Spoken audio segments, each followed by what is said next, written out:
기수회전 정치 고수다. 오늘은 박지원 더불어민주당 의원과 정치 현안에 대해서 분석해 보겠습니다. 어서 오세요. 네, 반갑습니다. 제가 법사위 때문에 예정 시간보다 늦었습니다. 네. 죄송합니다. 네. 괜찮습니다. 아무런 문제 없습니다. 네. 일단 중국 전승절 이야기부터 좀 해보겠습니다. 직관을 하고 오셨고 보도에 따르면 북한 김정은 국무위원장 마주쳤을 때 2번 이름을 불렀지만 반응은 없다고 얘기를 들었습니다. 당시 상황 조금 더 구체적으로 설명 부탁드리겠습니다. 우원식 국회의장님께서 푸틴 대통령과 얘기를 해서 저도 그 옆에서 들었습니다. 네. 그 옆에는 시진핑, 그다음 김정은 위원장이 앉아 있어서 제가 우원식 의장님한테 갑시다 해가지고 전부 뒤에만 이제 우리는 뒤쪽에 서 있었으니까. 네. 그래서 제가 김정은 위원장님, 저 박지원입니다. 이렇게 2차례 불렀는데 물론 북한 경호원들이 저를 제지하기도 했지만은 서너 발 앞에 있기 때문에 충분히 들었을 건데 안 돌아보더라고요. 네. 약간 섭섭했습니다. 아, 섭섭하셨습니까? 아, 그렇죠. 네. 저하고 아버지 김정일 위원장과 친구이고 또 김정은 위원장도 서너 차례 저랑 많은 얘기를 나눈 적이 있거든요. 예. 제가 듣기로 북한에서는 과거에 보았던 인연을 무척 중요시 여긴다 이런 얘기를 들은 바가 있는데 김정은 위원장이 목소리를 듣고도 아는 체를 안 한 데는 어떤 외교적 이유가 있다고 보십니까? 저는 윤석열 정권 3년간 완전히 남북관계가 파탄 나버렸잖아요. 네. 여기에 대해서 북한은 늘 의심을 합니다. 김대중 대통령이 야당 총재 때부터 또 대통령 취임사에서도 남북 정상회담을 그렇게 간곡히 제안을 했지만은 그때 제가 2000년 6.15 남북 정상회담 김대중 대통령 특사를 했지 않습니까? 네. 이때도 엄청난 의심을 해요. 못 믿어요. 그렇기 때문에 굉장히 심하게 했는데 이번에 평양에서 출발하면서 철저히 남한 대표단에 대해서는 외면하자 하는 결정을 했는지 모르지만은 네. 어떻게 됐든 우원식 국회의장님이 그 4일 때 휴게실에서 김정은 위원장을 조우해가지고 7년 만에 뵙습니다. 안녕하십니까 하고 인사를 하니까 김정은 위원장도 일어나서 악수를 하고 안녕하십니까 이렇게 얘기를 한 것은 큰 성과라고 봅니다. 북한은 이 과정을 중시하지 않아요. 최고 지도자의 귀에 네. 전달이 돼야 되는데 그러한 전달을 하기도 썩 어려운 시스템인데 우리가 이재명 대통령이 제안한 남북대화의 필요성에 대해서 의지를 밝혔기 때문에 저는 김정은 위원장이 그것을 알고 갔기 때문에 성공한 조우였다 이렇게 표현합니다. 지난 정권에서 남과 북의 관계가 워낙 경색돼 있었기 때문에 북한의 마음은 아직 좀 뭐 이런 표현이 어떨지 모르겠지만 약간 좀 꽁에 있고 아주 얼어붙어 있죠. 네. 예. 그런 거를 뭐 대단한 대화까지는 이뤄내지 못했다 하더라도 우원식 국회의장과 의원님이 이제 인사를 건네고 몇 마디 주고받은 것이 어쨌든 남북 관계에 있어서 의미가 있는 진전이라고 보시는 건가요? 그렇습니다. 또 최선희 외상도 네. 저와 조우를 했지만은 시선을 피하더라고요. 그렇지만 제가 상동지 오랜만입니다 하고 전달을 했기 때문에 답이 있었나요?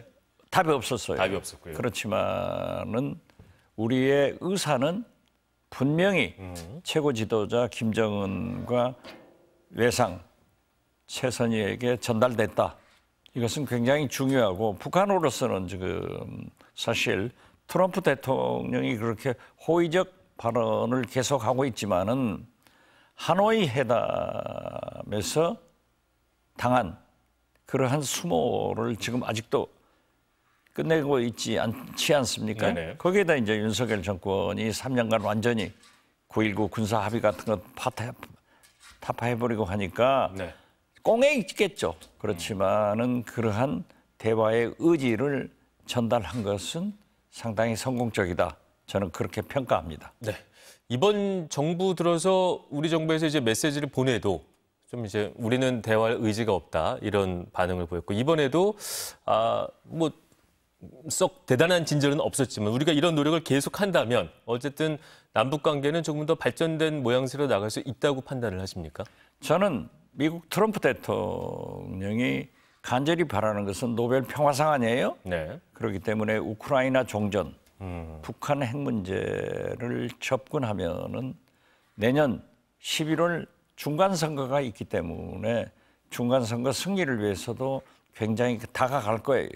그래서 저는 또 김정은도 북한은 아무리 러시아하고 가깝고 이번 다자회기에 대비해서 중국에 나왔지만은 사실 중국에도 미국과 접촉을 하겠다 하는 얘기를 시진핑 주석과 나누지 않는가 이렇게 예측을 합니다마는 네. 어떻게 됐든 최우선은 북한의 외교는 미국과 관계 개선을 통해서 체제 보장을 받고 경제 제재 해제를 받아서 경제 발전을 하려고 하니까 생각이 있을 거예요. 네. 그렇기 때문에 지금은 저렇게 뭐 꽁하다 이런 반응을 보이지만은 트럼프 대통령도 중간 선거의 승리를 위해서 관계 개선을 해야 되고 그러니까 적극적으로 나가면은 북미 관계의 대화를 위해서도 이재명 대통령이 페이스메이커 남북 대화는 자동적으로 이루어질 수 있을 거니까 네. 조금 더 인내하고 계속 설득하면은 좋은 남북 대화가 있을 것이다. 네. 저는 그렇게 예상합니다. 알겠습니다. 지금 차고 가고 계신 그 국기 위에 이걸 뭐라고 하나요? 브로치라고 하나요? 이것을 중국 방문했을 때 착용하셨던 그것인가요? 뭐 제가 쭉 차고 다닙니다. 원래 예, 늘 왜냐하면 착용하시는 거고요. 이 동백꽃인데 네. 어떤 해남, 의미가 있습니까? 완도 진도의 군화이기도 하고 전라남도 도화이기도 하고 그리고 제주 4.3 그런 의미들이 있군요. 여순 알겠습니다. 거기에 상징이 동백꽃이고 네네. 김대중 대통령께서 5.18 민주묘지를 처음 방문해서 거기에 식수를 한 것도 동백꽃이기 때문에 네네. 남다른 애정을 가지고 제가 행동을 조심해야겠다 하는 표상으로 꼭 붙이고 다닙니다. 알겠습니다. 또 이번 김정은 방북과 관련해서 가장 관심을 끈 것 중에 하나가 딸 김주의 동행인데 대부분의 전문가들은 이제 후계자 양성을 위한 신고식을 치른 것이다 이런 분석을 했는데 의원님만 김주혜는 후계자가 아니다. 유학 중인 아들이 있다. 아들을 일단 숨겨놓고 딸을 내세우는 것이다. 이런 분석을 하셨습니다. 어떤 근거로 그런 판단을 하시는지 궁금해요. 중국의 고위 관계자들이나 북측에서 탈북한 고위 관계자들도 저와 똑같은 견해를 피력합니다. 사회주의 국가, 봉건주의 사회에서 딸을 여성을 지도자로 삼은 건 없습니다.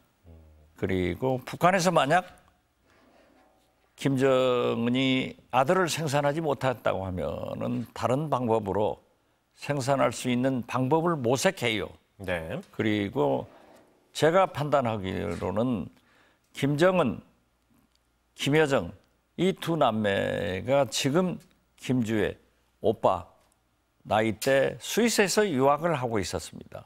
그렇기 때문에 저는 아들은 후계자 수업을 위해서 서방세계 어딘가에서 유학을 하고 있다. 이것을 은폐하기 위해서 딸을 주애를 후계자라고 하지만은 저는 그렇게 보지 않습니다. 아들이 어디서 공부하고 있는지 이런 것들은 전혀 공개된 바가 없는 거죠. 전혀 공개된 바도 없고 네. 김정은, 김여정이 스위스에서 학교 다닌 것도 우리 정보기관에서 입수하지 못하고 나중에 네. 졸업사진 같은 그러한 사진만 하나 입수했지 않습니까? 네. 그렇기 때문에 저는 스위스 혹은 스웨덴 등 이런 중립국가 어딘가에서 공부하고 있다. 그렇게 봅니다. 알겠습니다. 미국 조지아주에서 구금됐던 우리 근로자들 이야기를 해보겠습니다. 다행히도 이제 내일 귀국현에 오르게 된다 이런 소식이 들려왔습니다. 의원님은 정치 입문하기 전에 미국에서 사업을 또 크게 하신 걸로 제가 알고 있는데 이번 사태의 본질 어디에 있다고 판단하십니까? 본질은 트럼프 대통령의 아나무인적인 소수민족에 대한 이민을 받지 않고 무조건 추방한다. 네. 여기에서 저는 발생했다고 봅니다.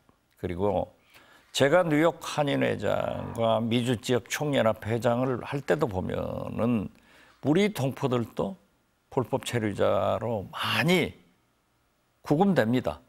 그러면은 한인회 사무총장을 목사님으로 채용해 가지고 그분이 가서 보증하고 또 석방해 오는데 근본적으로 미국이 인권 국가인 것처럼 보이지만은 네. 이민국 소수민족에 대한 인권은 없습니다. 네. 그래서 저는 이러한 엄청난 투자를 하고 우리한테 저렇게 하는 것은 참 옳지 않은 일이다. 그렇지만은 다행히 정부의 노력으로 조현 장관이 또 미국 갔지 않습니까? 네. 그래서 그러한 석방이 돼서 온다고 하지만은 저는 어쩐지 추방이다. 이렇게 해석을 하고 있습니다. 아직까지는. 미국에서도 그런 얘기가 나왔습니다. 지금 그런 단어를 썼다고. 안보부 미국 장관이 구라파에 가서도 추방이다. 네. 어제 그런 얘기를 했더라고요. 네. 그런 거 보면은 제 경험으로는 추방이 될 것이다.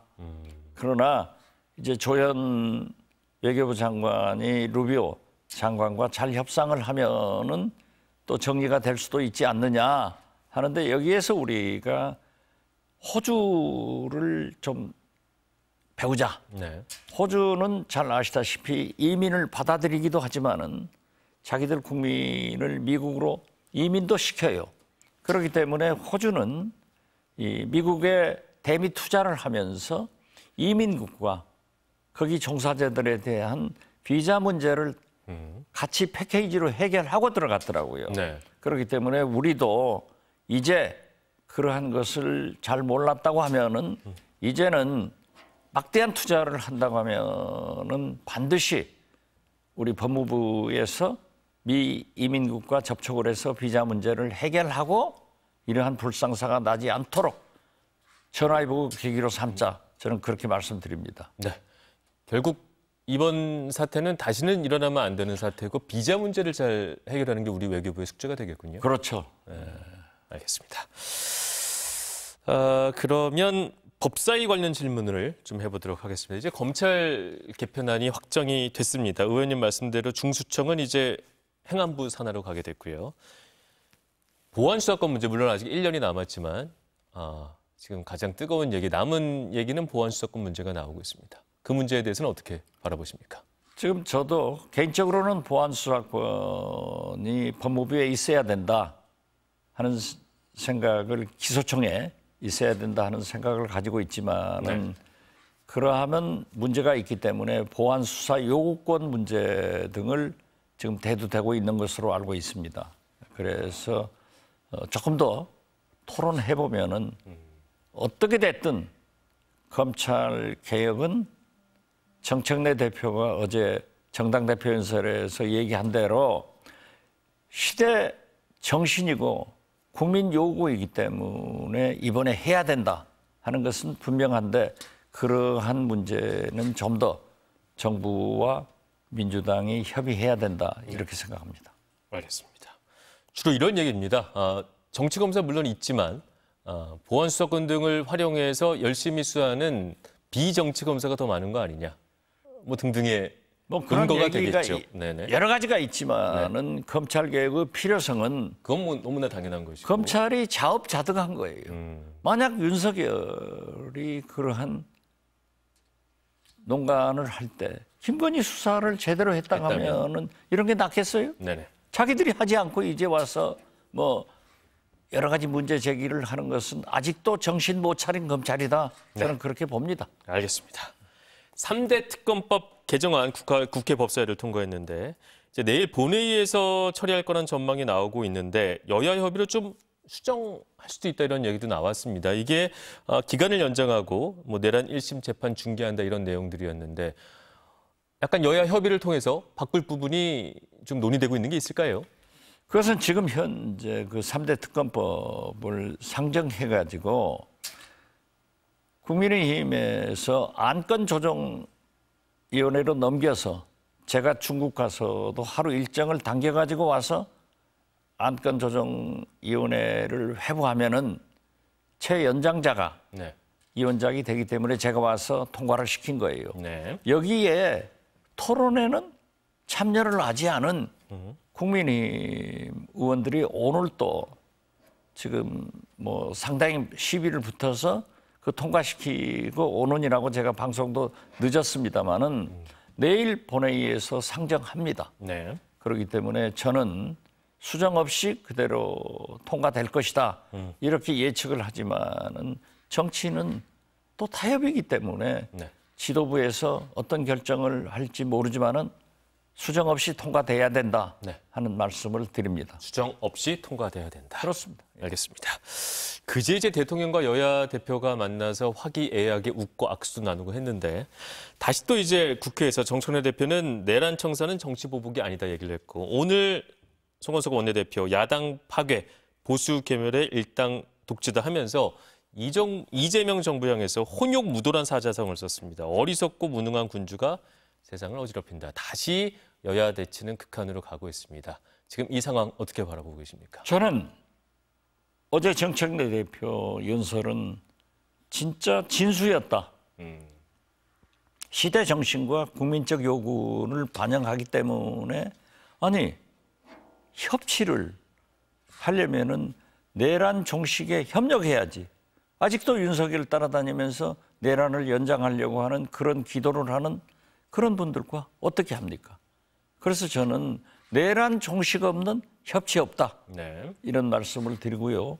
오늘 송원석 원내대표의 국민의힘 정당 대표 연설은 자기들이 한 일, 독재, 군사 정권과 윤석열 3년간 했던 것을 다 열거하면서 마치 이제 100일 된 이재명 대통령이 한 것처럼 호도하는데 여기에 속아 넘어갈 국민 아무도 없습니다. 네. 그래서 저는 무의미한 연설을 했다 이렇게 평가를 합니다. 알겠습니다. 내란 특별재판부 얘기도 조금 해보겠습니다. 이제 민주당 내에서 반대의 목소리가 좀 나왔습니다.